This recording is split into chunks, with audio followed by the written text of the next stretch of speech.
British Prime Minister Johnson had his official apartment renovated for significantly more money than he should have actually been entitled to.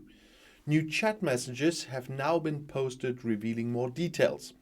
The series of revelations about possible misconduct by British Prime Minister Boris Johnson continues in the new year.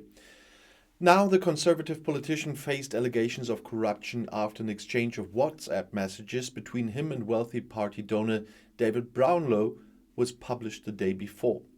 Johnson had asked in the November 2020 text messages for the release of funds for the luxury renovation of his official apartment in London's Downing Street.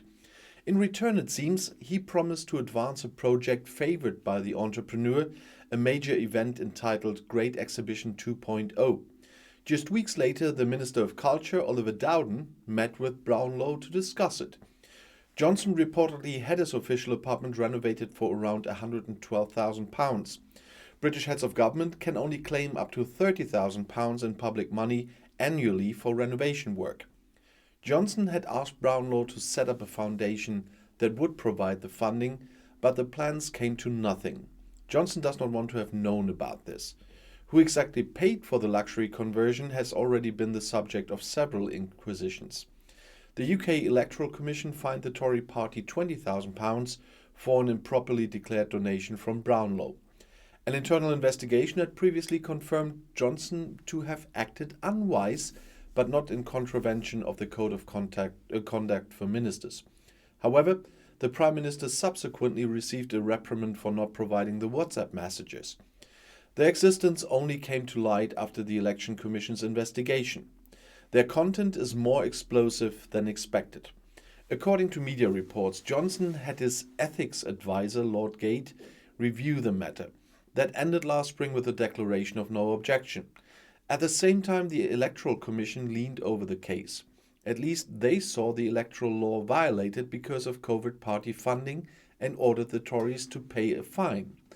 As part of this investigation, private text messages came to light that challenged Gate's finding that Johnson was ignorant of the funding. Johnson had asked Brownlow directly via WhatsApp, as I said. The text messages are now available in full, and parts of his apartment resembled a dump, Johnson wrote at the time, asking Brownlow if Lulu Lytle could contact him so that the renovation could continue. In the end, Johnson wrote, P.S.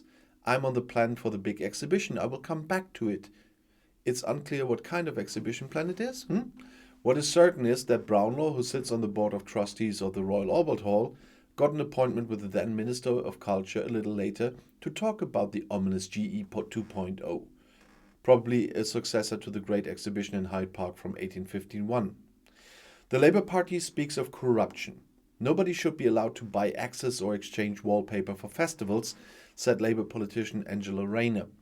Johnson, who has now fully covered the renovation costs, sees it differently. It is common for ministers to hear suggestions from stakeholders, a spokesman said. According to current practice, this idea was referred to the responsible ministry, considered and ultimately not pursued by the government. Well, and I'll see you in my next video. Bis gleich.